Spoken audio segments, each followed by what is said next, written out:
Hello friends, मैं आपका अपना साथी रिशु सिंह एक बार फिर से आप सभी का आपके अपने इस प्यारे से परिवार राइट विद रिशु में हार्दिक स्वागत, अभिनंदन एवं वंदन करता हूं। फ्रेंड्स, जैसा कि आपको जो है हमारे माध्यम से आपको रीजनिंग की क्लासेस प्रोवाइड कराई जा रही थी और रीजनिंग की क्लासेस में हमने जो है हमारी जो 3 क्लासेस हैं वो कंप्लीट हो चुकी हैं और उन क्लासेस में हमने वर्णमाला चैप्टर के बेसिक कॉन्सेप्ट्स को क्या किया है, डिस्कस किया है। आज उसी श्रृंखला को आगे जो है कंटिन्यू करते हुए हम क्या करेंगे, अपनी जो है नेक्स्ट क्लास पे चलेंगे। लेकिन उससे पहले जो आज आपके लिए लाइन थी वो आपके लिए लाइन क्या थी? जिंदगी बड़ी खूबसूरत सी है मेरे दोस्त, जिंदगी बड़ी खूबसूरत सी है मेरे दोस्त, कभी हंसाती तो कभी रुलाती है। जिंदगी बड़ी खूबसूरत सी है मेरे दोस्त, कभी हंसाती तो कभी रुलाती है। और जो संघर्ष करता है हर एक परिस्थिति में, जो संघर्ष करता है हर एक परिस्थिति में, ये जिंदगी भी उसी के सामने अपना सर झुकाती है। तो चलो फ्रेंड्स, हम क्या करते हैं, इसी के साथ हमने जो है क्लास को कंटिन्यू करते हैं। जो हमारी प्रीवियस क्लास थी, प्रीवियस क्लास में हमने क्या किया था, हमने पढ़ा था अपने कि हिंदी वर्णमाला अंग्रेजी वर्णमाला जो है, अंग्रेजी वर्णमाला जब सीधे क्रम में होती है तब जो है हम उसको कैसे सॉल्व करते हैं, उसके प्रश्न कैसे आते हैं। जब उसको विपरीत क्रम में लिख दिया जाता है उसमें तब क्या करते हैं, हमने आपको बताया था कि विपरीत क्रम में होगी तो हम करेंगे क्या, कुछ ज्यादा नहीं करना है, हमने जो बाएं से है उसी को आपको दाएं बना लेना है और मतलब दाएं से अपना आंसर देना है, ठीक है। उसके बाद हमने देखा कि जब अंग्रेजी वर्णमाला में अपने सम स्थान पर आने वाले वर्णों को हटा दिया जाता है तब हम क्या करते हैं, जब सम स्थान पर आने वाले वर्णों को हटा दिया जाएगा तो हम करते क्या है, मान को बाएं से बनाते हैं, इंटू 2 और -1 करते हैं और उसके बाद अपना आंसर देते हैं। अगर आपका विषम स्थान पर आने वाले वर्णों को हटा दिया जाता है तो आपका मान बाएं से बना करके हम उसको इंटू 2 कर देते हैं।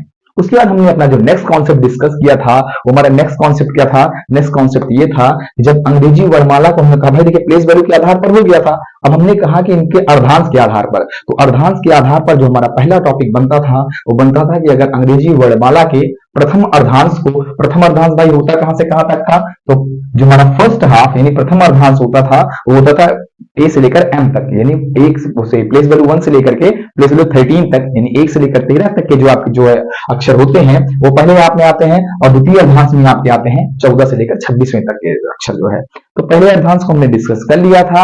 आज जो है हम अपने नेक्स्ट टॉपिक यानी आप कहां पे आ जाएंगे, जब अंग्रेजी वर्णमाला के द्वितीय अर्धांश को विपरीत क्रम में लिखा गया हो। टॉपिक क्या है, जब अंग्रेजी वर्णमाला के द्वितीय अर्धांश को विपरीत क्रम में लिखा गया हो तब क्या करेंगे।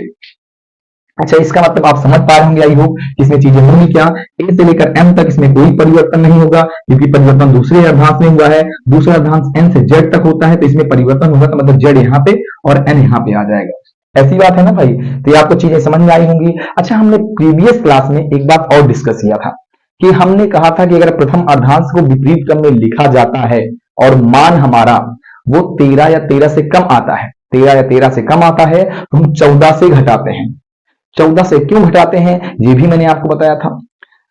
तो वैसे ही सेम कॉन्सेप्ट आपको कॉन्सेप्ट ही समझना है भाई। अगर विपरीत क्रम में कुछ भी लिखा जाए तो हम करते क्या है, उसकी पहले वाली स्थिति और उसकी वर्तमान स्थिति दोनों का योग करते हैं और उसी से क्या करते हैं, घटा दिया करते हैं। यहां भी वही सेम टू सेम चीजें हैं कि अगर मान हमारा, यदि मान हमारा बाएं से 13 या 13 से कम हो, मान हमारा बाएं से 13 या 13 से कम हो तब क्या करेंगे, मान में कोई परिवर्तन नहीं होगा। बाएं से मान 13 या 13 से कम होगा भाई, तो इसमें कोई परिवर्तन थोड़ी ना हो रहा है। अगर इसमें कोई परिवर्तन उन्होंने नहीं किया है तो हमको आंसर वही दे देना है। अच्छा, अगर और क्या होता है, और यदि हमारा मान जो है वो 14 या 14 से अधिक आए, जब 14 या 14 से अधिक आ रहा है तो मतलब हम परिवर्तन वाले क्षेत्र में पहुंच गए हैं, और हम परिवर्तन वाले क्षेत्र में पहुंचे हैं तो हमको करना क्या होगा, कुछ ना कुछ तो कलाकारी करनी ही पड़ेगी ना। तो अगर मान हमारा 14 या 14 से अधिक हो, 14 या 14 से अधिक हो तो क्या करते हैं, 40 से घटाकर उत्तर देते हैं। 40 से घटाकर क्या देते हैं, आंसर अपना देते हैं। अच्छा, आपके दिमाग में ये भी चल रहा होना चाहिए कि भाई आपका 40 से ही क्यों घटाते हैं, है ना भाई, 40 से ही हम क्यों घटाते हैं, ये भी आप समझ सकते हैं। अगर आपने प्रथम अर्धांश को समझा होगा, उसके कॉन्सेप्ट को समझा होगा तो यहाँ पे आपको उतनी समस्या नहीं हो रही होगी। लेकिन आप देख लीजिए, जैसे कि हम कहेंगे जो हमारा जेड था उसकी पुरानी स्थिति क्या होती है, जब ये विपरीत क्रम में नहीं लिखा होता है तब इसकी स्थिति होती है 26वीं, है ना भाई, 26वीं स्थिति होती है। लेकिन अब ये कौन से स्थान पर आ गया है, देखिए ये यहां से यहां तक 13वां अक्षर और उसके बाद ये जस्ट आया जो है ना, तो भाई ये कौन से स्थान पर है, ये 14वें स्थान पर आ गया है। और इनका अगर आप योग करके देखें 26 + 14 होता क्या है भाई, 40 हो गया ना। 26, 14, 40, तो मतलब यहाँ पे, अच्छा यहाँ भी देख लीजिए, ये आपका 14वें स्थान पर होता है और अब कौन से स्थान पर है, 26वें स्थान पर है। इनका योग करके देखेंगे फिर भी आपको 40 मिलेगा। मतलब ये कहने का है कि जितने भी वर्णों का परिवर्तन किया गया हो, ठीक है ना, जितने भी वर्णों का परिवर्तन किया गया हो, उनमें से किसी को भी आप पलट कर देख लेंगे, मतलब उनकी पुरानी स्थिति जो थी और उनकी जो नई स्थिति थी, उनको आपस में ऐड कर लीजिए। ऐड करने के बाद उसको क्या करिए, घटा दीजिए। यही हमारा कॉन्सेप्ट होता है और इसीलिए हम क्या करते हैं, 40 से घटाते हैं। आई होप कि आपको ये कॉन्सेप्ट समझ में आया होगा। अब चलते हैं, हम बढ़ते हैं अपने कुछ प्रश्नों की ओर कि प्रश्न हमारे इसमें कैसे बनते हैं। जब इसमें प्रश्न कुछ ऐसा होगा, जब अंग्रेजी वर्णमाला के द्वितीय अर्धांश को विपरीत क्रम में लिख दिया जाए तब बाएं से पांचवां अक्षर के दाएं 11वां अक्षर कौन सा होगा। बाएं से पांचवां अक्षर के दाएं 11वां अक्षर कौन सा होगा। दूसरा प्रश्न आपका जो है, जब अंग्रेजी वर्णमाला के द्वितीय अर्धांश को विपरीत क्रम में लिख दिया जाए तब दाएं से 13वां अक्षर के दाएं 17वां अक्षर कौन सा होगा। चलिए, तो इन दोनों प्रश्नों को हम क्या करते हैं, सॉल्व करते हैं। एक प्रश्न अगर आप कहेंगे चलो ठीक, इसको देख लेंगे बाद में, एक प्रश्न इसको पहले हम सॉल्व करेंगे। भाई सारी कॉन्सेप्ट वही है, हमने आपको फर्स्ट क्लास में ही डिस्कस किया था कि अगर आपके प्रश्न दाएं बाएं ऐसी चीजें बनती हैं तो, और आपका एक से ज्यादा अगर पेयर होता है तो आप क्या करते हैं, दो का जोड़ा बनाते हैं। हमने 2 का जोड़ा बनाया पहले वाले प्रश्न में, बन गया भाई ना। पहले वाली दिशा आपको राइट करनी होती है, हमने पहले वाली दिशा कौन सी है, बाएं से, तो हम पहले वाली दिशा राइट कर देंगे बाएं से। हमने कहा था कि भैया अगर विषम लिंगी होंगे, यानी दिशाएं अगर विपरीत होती हैं तो उनके मान आपस में क्या होते हैं, जुड़ जाते हैं, यानी विषम लिंगी एक दूसरे को अपनी ओर अट्रैक्ट करते हैं। क्या करते हैं, अट्रैक्ट करते हैं, और ये दूसरे एक दूसरे को अपनी ओर अट्रैक्ट करेंगे, मतलब इनके मान आपस में क्या होंगे, जुड़ जाएंगे। तो वो क्या जाएगा, 5 + 11 क्या हो जाएगा भाई, बाएं से 16वां अक्षर। ठीक है, बाएं से 16वां अक्षर। अब हमारा यहां तक तो मामला ठीक है एकदम से। अब आपको ये देखना है कि हमारा ये जो मान आ रहा है वो बाएं से है कि नहीं। तो हमने देखा कि हाँ, मान हमारा बाएं से आ रहा, सबसे पहले आपको बाएं से चेक करना है, तो ये मान हमारा बाएं से आ रहा है। ठीक है भाई, अब हमको ये दूसरी बात चेक करनी है, क्या इसमें कोई अर्धांश विपरीत तो नहीं है। तो हम देखेंगे कि यहाँ पे द्वितीय अर्धांश को विपरीत क्रम में लिखा गया है, और ये हमारा जो मान है 16वां, ये 13 या 13 से अधिक है ना भाई, सॉरी 13 से अधिक है। अगर 13 से अधिक है तो जाहिर सी बात दूसरे अर्धांश में जा रहा है, और दूसरे अर्धांश यानी परिवर्तन वाले क्षेत्र में जा रहा है, तो वो करना क्या होगा, हमको इसको 40 से घटाना होगा। तो हम करेंगे क्या, हम इसको 40 से घटा देंगे, यानी एल को 40 - 16, आपका हो क्या जाएगा भाई, 40 - 16 होता क्या है, तो 40 में से अगर आप 16 घटाएंगे तो आपको हो जाएगा 24। क्या हो जाएगा भाई, बाएं से 24वां अक्षर, और बाएं से 24वां अक्षर होता क्या है, आपको फर्स्ट क्लास में बोला गया था, फर्स्ट क्लास में ही आपको ये बात बोली गई कि आप करेंगे क्या, आप इसके मान को लर्न कर लीजिएगा। ठीक है भाई, तो हमारा जो आंसर आ रहा है वो क्या आ रहा है, x। ठीक है, सेकंड जो हमारा क्वेश्चन था, सेकंड क्वेश्चन को हम सॉल्व करते हैं। सेकंड क्वेश्चन हमारा क्या है, जब अंग्रेजी वर्णमाला के द्वितीय अर्धांश को विपरीत क्रम में लिख दिया जाए तब दाएं से 13वां अक्षर के दाएं 17वां अक्षर कौन सा होगा। ठीक है, तो हम सबसे पहले क्या करेंगे, वही सेम प्रोसेस कि आप करेंगे क्या, दो दिशाओं का जोड़ा बनाएंगे। जोड़ा बन गया भाई, तो आप पहले वाली दिशा राइट कर देते हैं। ठीक है, हमने भाई राइट किया दाएं से। उसके बाद होता क्या है, अगर समलिंगी हो भाई, आपके सेम आपके क्या हो भाई, अगर सेम आपके हैं, अगर दिशाएं सेम होती हैं तो आप करते क्या है, उनके मान को आपस में घटाते हैं। और मान घटाने के लिए भी याद रखिएगा, पहले वाले से दूसरा ना घटाइएगा। तो आप करेंगे क्या, 13 - 17। अगर आप 17 में से 13 घटा देंगे तो आपका आंसर रॉन्ग हो जाएगा। मैंने बताया था आपको और समझाया गया था कि क्या चीजें की जाती हैं। ठीक है, तो 13 में से हम 17 घटाते हैं भैया, हमारा हो क्या जाएगा, तो आप कहेंगे ये प्लस ये माइनस, प्लस माइनस क्या होता है भाई, प्लस माइनस क्या होता है, प्लस माइनस माइनस होगा। तो हम क्या करेंगे, 17 में से 13 घटा देंगे। ठीक है, और मान किसका लिख लेंगे, बड़ी वाली संख्या का। तो 17 में से 13 घटाएंगे, 4 आ जाएगा, और मान हमारा हो जाएगा माइनस में, क्योंकि 17 हमारा जो है वो बड़े नंबर है। तो हम करेंगे क्या, -4 इसका आंसर आया है। तो सबसे पहले हमको क्या करना होगा, हमको सबसे पहले इस ऋणात्मक संख्या को धनात्मक बनाना होगा। और ऋणात्मक संख्या को धनात्मक बनाने के लिए भी आपको कॉन्सेप्ट बताया गया था। आप करते क्या है, कुल जितनी संख्याएं हैं इसमें वर्णमाला में आपके, जितनी हमने प्रयोग की है इसमें, उन संख्याओं से आप क्या करें, इसके मान को घटा दें। तो हम क्या करेंगे, इसको पहले हम धनात्मक बनाएंगे। धनात्मक बनाने के लिए हम कहेंगे भाई आर है, और इसमें से एक भी लेटर हमारा गायब नहीं है, क्योंकि इसमें बोला गया द्वितीय अर्धांश कोई विपरीत क्रम में लिखा गया है। तो हम कहेंगे क्या, 26 है ना, कितने 26 वर्ड होते हैं, 26 में से हम 4 घटा लेंगे भाई। जब करेंगे 26 माइनस 4 तो यानी हमारा आ जाएगा दाएं से दिशा ही परिवर्तित होगी, हो जाएगा दाएं से 22वां अक्षर। कौन सा? दाएं से 22वां अक्षर। और जो दाएं से हमारा 22वां अक्षर आ रहा है ये तो हमारा आंसर है नहीं, क्योंकि हमको दाएं से नहीं याद है, हमको करना क्या पड़ेगा, दाएं को बाएं बनाना पड़ेगा। देखिए भाई कॉन्सेप्ट को ध्यान से समझिएगा, इस प्रश्न में हमने हर एक उस कॉन्सेप्ट को यहाँ पे क्या किया है, ऐड कर दिया है, जिसको हमने पीछे पढ़ रखा है। ठीक है, अगर आपको चीजें समझ में नहीं आती हैं तो आप करें क्या, जो हमारी प्रीवियस क्लास है उसको आप एक बार देखें, समझें और आप प्रॉपर क्या करें, नोट्स बनाते चले। ठीक है, इसका दावा है कि आपको वन डी एग्जाम में पूछे जाने वाले किसी भी प्रश्न, कोई भी प्रश्न आपका इस चैप्टर का नहीं होगा वर्णमाला का, जिसको अगर आप समझ गए तो जिसको आप सॉल्व नहीं कर पाएंगे। इससे बाहर कहीं से नहीं, अगर मेरी इसकी गारंटी है। ठीक है भाई, तो देखिए आपका दाएं से आ गया है, इसको आप क्या करें, बाएं से बना लीजिए। आप इसको 22 बनाएंगे तो 22 बनाने के लिए हमने कहा था कुल वर्णों की संख्या से आप क्या करेंगे, घटा देंगे, तो ये हो जाएगा लेफ्ट से, देखिएगा एक्शन भाई, देखिए राइट से आपका 22 है ना, राइट से 22 है, आप करेंगे क्या, इसको आप लेफ्ट बनाना होगा तो हम कहेंगे राइट राइट, आपका लेफ्ट से 27, कुल वर्णों की संख्या प्लस 1 होता था ना, 26 थे, 26 में एक जोड़ेंगे 27, 27 में से 22 घटा देंगे, हो जाएगा क्या, लेफ्ट से 5वां अक्षर। लेफ्ट से कौन सा अक्षर आ रहा है, लेफ्ट से 5वां अक्षर आ रहा है, यानी बाएं से 5वां अक्षर आ रहा है। हमने मान को बाएं बना लिया, मान हमारा माइनस में नहीं है, सारी चीजें हमारी व्यवस्थित हो गई हैं। अब हम देखेंगे कि मान हमारा द्वितीय अर्धांश विपरीत क्रम में है, तो क्या मान हमारा 13 या 13 से अधिक आ रहा है, तो हम देखेंगे ये मान हमारा 13 या 13 से अधिक नहीं आ रहा है, और मान अगर हमारा 13 या 13 से कम आता है तब मान क्या रहता है, वही रहता है, उसमें कोई परिवर्तन नहीं होता है। मतलब बाएं से 5वां अक्षर जो होता है, ई फॉर एलिफेंट, यही हमारा क्या हो जाएगा, आंसर हो जाएगा। आई होप कि आपको चीजें समझ में आ रही होंगी।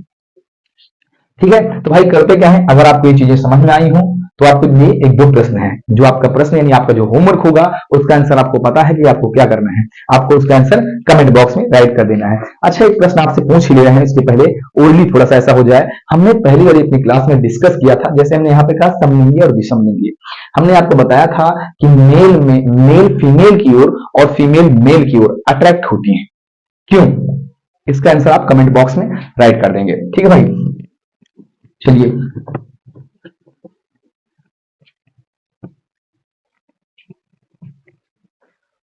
तो आप अपना होमवर्क राइट करिएगा भाई। हमारा होमवर्क, हमारा पहला क्वेश्चन जो है, जब अंग्रेजी वर्णमाला के द्वितीय अर्धांश को विपरीत क्रम में लिख दिया जाए तब दाएं से 23वां अक्षर के बाएं 7वां अक्षर कौन सा होगा, पहला क्वेश्चन है। दूसरा क्वेश्चन आपका जो है वो है, जब अंग्रेजी वर्णमाला की द्वितीय अर्धांश को विपरीत क्रम में लिख दिया जाए तब बाएं से 9वां अक्षर के दाएं 14वां अक्षर के बाएं 27वां अक्षर कौन सा होगा। ठीक है भाई, तो ये आपके इस प्रश्न से यानी इस कॉन्सेप्ट से आपके दो प्रश्न आपका होमवर्क है। जब आप इसका आंसर देंगे तो आप भाई प्रश्न नंबर जरूर लिखा करें, आप लिखा करें कि हाँ question number first, question number second. ठीक है, चलिए तो हम क्या करते हैं, इसको अच्छा भाई राइट कर लीजिए। आप क्या करते हैं, इसको रिमूव करके हम अपने जो है नेक्स्ट, मतलब इसको हटा करके हम अपने जो है दूसरे वाले कॉन्सेप्ट की ओर बढ़ते हैं।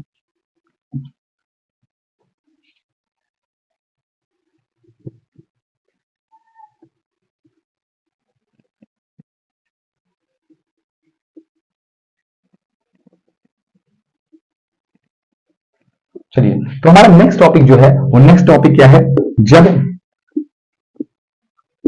वर्णमाला के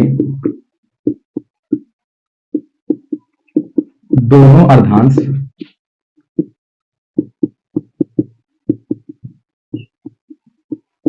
विपरीत क्रम में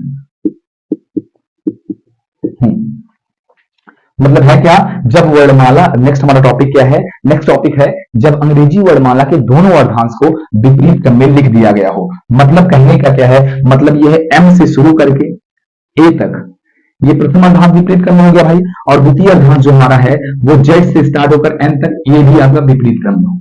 ठीक है, तो चीजें कुछ अगर ऐसी हो तो हम करेंगे क्या। अच्छा, ये जो हमारा फॉर्मूला बनता है या फिर जो चीजें हम कॉन्सेप्ट लगाते हैं, ये हम करते क्यों हैं, क्योंकि हम उस तरीके से उसको फॉर्म करते हैं, मतलब नंबर जो, मतलब उनको जिन्होंने, मतलब एक प्रश्न को जिस तरीके से उन्होंने फॉर्म किया है, बनाया है, हम क्या करते हैं अपने अकॉर्डिंग उसको चेंज करते हैं कि हमको याद है कैसे, बाएं से, और हर एक स्थिति में हम उसको उसी तरीके से बनाते हैं, कुछ नंबर्स को माइनस करके प्लस करके। ठीक है भाई, तो इस चीजों को समझते रहिए कि हम क्यों इसका यूज करते हैं। चलिए, तो इसका कॉन्सेप्ट क्या है कि अगर अंग्रेजी वर्णमाला के दोनों अर्धांश को विपरीत क्रम में लिख दिया जाए तब क्या करेंगे, इसको नोट पॉइंट इसका नोट करिएगा। यदि मान 13 या 13 से कम हो तो भाई, यदि मान 13 या 13 से कम होता है तब क्या करते हैं, अगर प्रथम अर्धांश विपरीत में है, प्रथम अर्धांश विपरीत में है तो 14 से घटाते हैं, 14 से घटाते हैं, ठीक है। और दूसरे में क्या होगा, यदि मान 14 या 14 से अधिक हो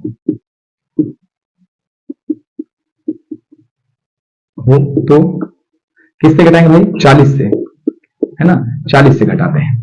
तो हमारी आई होप कि आपको ये चीजें समझ में आ रही होंगी कि हमने क्यों कहा कि इसको 14 से घटाएंगे और हमने क्यों कहा कि इसको 40 से घटाएंगे, क्योंकि इसके पहले हमने इसका डिस्कशन किया है। अगर हम देखेंगे तो पहले वाले अर्धांश को विपरीत क्रम में लिखने के पश्चात जितने भी वर्ण पलटे गए हैं, यानी विपरीत क्रम में लिखे गए हैं, इनकी पुरानी स्थिति और उनकी नई स्थिति का जो मान होगा उनका योग 40 होता, सॉरी उनका योग 14 होता है, इसलिए हम क्या करते हैं, इसको हटा देते हैं। द्वितीय अर्धांश में जितने भी वर्ण पलटे गए हैं, यानी द्वितीय अर्धांश में जितने भी वर्ण आते हैं, पर उसको परिवर्तन के पश्चात इनकी जो नई स्थिति है और जो उनकी पुरानी स्थिति है उनके स्थानीय मानों को अगर जोड़ा जाए तो 40 हो जाता है, इसलिए हम क्या करते हैं, 40 से घटाते हैं। ठीक है भाई, कॉन्सेप्ट एकदम सीधा सा है। हम करते क्या है, इसके प्रश्नों को देखते हैं कि हमारे प्रश्न आते कैसे हैं और उनको हम सॉल्व कैसे करते हैं। एकदम इजी सी बात है। देखिएगा क्या है, जब अंग्रेजी वर्णमाला के दोनों अर्धांश को विपरीत क्रम में लिख दिया जाए तब बाएं से 19वां अक्षर के दाएं 27वां अक्षर कौन सा होगा। ठीक है भाई, ये हमारा पहला प्रश्न है। और दूसरा प्रश्न हमारा जो है आपका दाएं से कर लीजिए, दाएं से तीसरा अक्षर के बाएं 11वां अक्षर कौन सा होगा। ठीक है, तो हम क्या करते हैं, सबसे पहले हम अपने जो है पहले वाले प्रश्न को करते हैं। पहले वाले प्रश्न में हमने एक और जो है कॉन्सेप्ट को ऐड किया है जो कि हम अपने प्रीवियस क्लास में डिस्कस कर चुके हैं।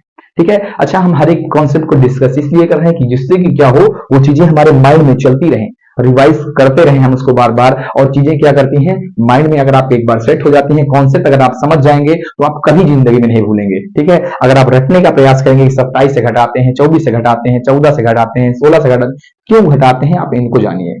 अगर आप याद करेंगे तो याद करने के लिए भैया जीएस बहुत है ना, यहाँ पे याद करने की जरूरत नहीं, समझने की जरूरत है। ठीक है, हमारा जो पहला प्रश्न है इसको करेंगे क्या भाई, देखिए हम पहले 2-2 का जोड़ा बनाते हैं। यही तो होता था ना भाई, 2-2 का जोड़ा बनाते थे, हमने 2-2 का जोड़ा बना लिया। ठीक है, पहले वाली दिशा लिखनी है, बाएं से है, हमने लिख दिया बाएं से। ठीक है, उसके बाद देखते हैं ये समलिंगी है कि विषमलिंगी है, मतलब ये समान दिशाएं हैं कि जो है विपरीत दिशाएं हैं। तो हम देखेंगे दोनों क्या है, विषमलिंगी है, यानी विपरीत दिशाएं हैं। तो इनके मान को क्या करेंगे हम, इनके मान को आपस में जोड़ दें तो 19 प्लस 27, 19 और 27 भाई हो जाएगा कितना, 46 यानी 46। तो आप बोलेंगे बाएं से 46वां अक्षर जो है ये हमारा आ रहा है। अच्छा भाई, बाएं से 46वां अक्षर आ रहा है, तो हमने एक डिस्कस किया था, एक पॉइंट आपको बताया था कि करते क्या है, यदि मान हमारा कुल वर्णों की संख्या से ज्यादा आ जाए, यदि मान हमारा कुल वर्णों की संख्या से ज्यादा आ जाए तो सर्वप्रथम हम क्या करते हैं, हम उसको कुल वर्णों की संख्या से भाग दे करके उसका शेषफल ज्ञात करते हैं, क्योंकि शेषफल वही संख्या होती है जो कि जो है आपकी यहाँ पे गिवन है। जैसे कि आपको अगर हम डिवाइड करें 46 को, किसको, 46 को हम डिवाइड करते हैं भाई, भाग करते हैं किससे, क्योंकि कुल वर्ण कितने हैं, 26 है, यहाँ पे 26 है। तो आप करेंगे क्या, 26 से इसको डिवाइड करेंगे, 26 इकन्नम 26 और 26 गुना भाई 52 हो जाता है, तो एक ही बार जाएगा ना, 26 इकन्नम 26, यहाँ पे 0 और यहाँ पे 2, यानी शेषफल हमारा आया कितना, 20 आया। तो चाहे इसको हम बाएं से 46वां अक्षर बोले और चाहे इसी को क्या बोल सकते हैं, बाएं से 20वां अक्षर। ठीक है भाई, चाहे हम इसको बोले क्या, बाएं से 46वां अक्षर और चाहे इसी को बोल दे बाएं से 20वां अक्षर, दोनों बात एक ही है। ठीक है, क्योंकि रेपिटेशन होता रहता है, वैसे घूम के वहीं फिर से आते रहते हैं। अब हम क्या देखेंगे, अच्छा हमारा बाएं से 20वां अक्षर आ गया, तो जल्दबाजी में हम बाएं से 20वां अक्षर हमारा की होता है यही बता देंगे। हम देखेंगे कि हमारा जो यहाँ पे है दोनों अर्धांश विपरीत क्रम में है, ये किस अर्धांश में जा रहा है, हम इसको देखिए आप, तो मान इसका जो है 13 से अधिक है, यानी 14 या 14 से अधिक आ रहा है, तो द्वितीय अर्धांश में जा रहा है और द्वितीय अर्धांश में जाता है, तो करते क्या है, 40 से घटाकर तब उत्तर देते हैं। तो हमारा आंसर क्या हो जाएगा, इसको बोलेंगे 40 माइनस 20, और 40 माइनस 20 देखिए संयोग की बात है कि 20 ही आ रहा है ना, संयोग की बात है कि बाएं से आपका 20वां अक्षर यानी T for tiger, T for tiger, यही आपका क्या हो जाएगा, आंसर हो जाएगा। टी है भाई, आई नहीं है, टी है। ठीक है, टी फॉर टाइगर, ये इसका आंसर हो जाएगा। चलिए, तो हम क्या करते हैं सेकंड वाले क्वेश्चन। अच्छा, ये आपको एक समझ में आया होगा ना, इसको डिस्कस किए थे भाई कि यहाँ जो है मान ज्यादा आ जाता तब क्या करते हैं। अगर आपके दिमाग में चल रहा है कि हम माइनस कर लें तो आप माइनस भी कर लीजिए 26, लेकिन फिर आपका हो क्या जाएगा, अगर आपका जो है मान बहुत ज्यादा आ जाएगा बड़ा, मतलब आप 100 प्लस हो जाएगा, तो आप माइनस ही करते रह जाएंगे, इसलिए आपको डिवाइड करने के लिए बोला जाता है। ठीक है, तो आप देखिए दूसरा प्रश्न हमारा जो है, जब अंग्रेजी वर्णमाला के द्वितीय अर्धांश को विपरीत क्रम में लिखा गया हो, तब दाएं से तीसरा अक्षर के बाएं 11वां अक्षर। हम सबसे पहले जोड़ा बनाएंगे, जोड़ा बन गया हमारा, हमने कहा क्या, जोड़ा बन गया तो पहले भी दिशा लिख दीजिए साहब, हमने राइट कर दिया। इसके बाद होता क्या है, विषमलिंगी है तो इनके मान को आपस में क्या करिए, जोड़ दीजिए। हमने कहा ठीक है, हम जोड़ दे रहे हैं भाई, तो हमने क्या किया, 3 + 11 जोड़ दिया, है ना, ऐड कर दिया। हो क्या जाएगा, ये हो जाएगा आपका दाएं से कौन सा अक्षर, दाएं से 14वां अक्षर, और दाएं से हमारा मान आ रहा है ना भाई, दाएं से हमको तो याद नहीं है, तो हम करते क्या है, बाएं से मान को बनाते हैं, और दाएं को बाएं यानी दिशाओं का परिवर्तन करने के लिए हम करते क्या है, कुल वर्णों की संख्या +1 से क्या करते हैं, उसके मान को घटा देते हैं। कुल वर्णों की संख्या है कितनी भाई, कुल वर्णों की संख्या 26 है, और 26 यानी 27 हो जाएगा अगर जोड़ेंगे तो। 27 में से अगर हम 14 घटा दें तो हमारा मान हो कितना जाएगा, 22 से 13वां। 22 से 13वां हमारा जो मान हो रहा है, ये अब हमको फिर से देखना पड़ेगा कि कौन से अर्धांश में आ रहा है, क्योंकि हमारे दोनों अर्धांश विपरीत करने लिखे हुए हैं। हम देखेंगे कि जो मान हमारा जो है वो 13 है, वो प्रथम अर्धांश में आ रहा है, क्योंकि बोला गया था यदि मान हमारा 13 या 13 से कम, 13 या 13 से कम हो, मतलब 13 हो या फिर 13 से कम हो, तब हम क्या करेंगे, 14 से घटाकर उत्तर देंगे। ठीक है भाई, तो हम क्या करेंगे, इसको 14 से घटा दें अगर, तो हम अगर कहेंगे इसको L से 14 - 13, लेफ्ट से 14 - 13, तो हमारा हो क्या जाएगा, लेफ्ट से पहला अक्षर, है ना भाई। 14 में से 13 घटाएंगे, एक ही तो आएगा ना, एक ही आएगा, प्लस में ही आएगा, तो पहला अक्षर जो हमारा होता है A फॉर एप्पल, वो हमारा क्या हो जाएगा, आंसर हो जाएगा। आई होप कि आपको ये चीजें समझ में आई होंगी, और हमने जो डिस्कस किया है अभी तक आपके वर्णमाला में, आपको वो सारी चीजें अगर समझ में आ रही हैं तो क्या किया करें, इनके आंसर जो है कमेंट में राइट किया करें, देखा करें भाई, वीडियो को लाइक करें, सब्सक्राइब करें, और अपने सुझाव को दें। देखिए आपका जो सुझाव होगा वो मेरे लिए बहुत ही महत्वपूर्ण होता है, जिससे कि हमको ये पता चलेगा कि हाँ क्या चीजें और की जा सकती हैं, जिससे कि हम और बेहतर कर सके। हम अपनी तरफ से पूरी तरह से प्रयास करेंगे कि हाँ आपके द्वारा दिए गए सुझाव को हम इसमें इंप्लीमेंट करें। ठीक है भाई, चलिए तो क्या करते हैं, हम इस कॉन्सेप्ट पर लगने वाले अपने कुछ प्रश्न को होमवर्क में लेते हैं। ठीक है,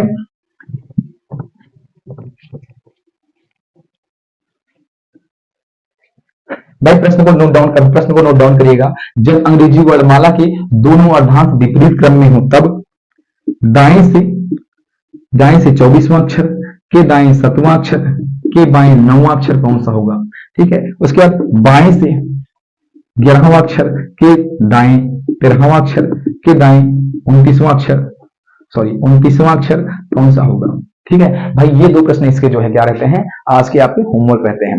ये 2 प्रश्न और आपके प्रथम द्वितीय अर्धांश वाले 2 प्रश्न, ये आपके क्या रहते हैं, ये आज के लिए आपके होमवर्क रहते हैं। और आपको आई होप की जो चीजें बताई जा रही हैं ये आपको समझ में आ रही होंगी। अगर आपको जो बताया जा रहा है वो समझ में आ रहा है और आपको चीजें अगर पसंद आ रही हो तो कृपया क्या करें, थोड़ा सा सपोर्ट करें भाई, सपोर्ट की आपकी जरूरत हमको है। ठीक है, सो चलिए आज की क्लास यहीं पे समाप्त करते हैं। धन्यवाद।